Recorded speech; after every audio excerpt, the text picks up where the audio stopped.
This week marks 56 years since civil rights activist Malcolm X was assassinated right here in New York City. For decades, there have been many questions around the circumstances of his death and whether the three men convicted of his murder were actually the people responsible.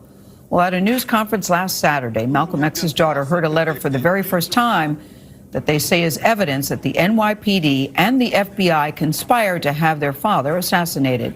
CBS This Morning Saturday co-host Michelle Miller explains what this could mean for Malcolm X's legacy.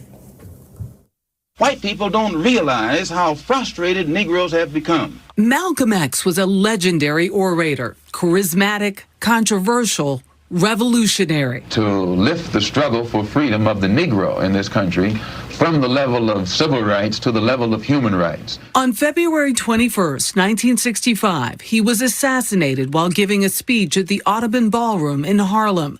Now, 56 years later, a letter given to Malcolm X's daughters could hold proof the NYPD and the FBI conspired to have him killed. I am relieved that I am able to share this truth with the world today. Reginald Wood reads the words of his cousin, former undercover cop Raymond Wood, who died in November. He wrote that letter in 2011 to be released upon his death. It was my assignment to draw the two men into a felonious federal crime so that they could be arrested by the FBI. Those men were members of Malcolm X's security detail and were arrested days before his assassination. There was no security to prevent the gunmen from coming into the building.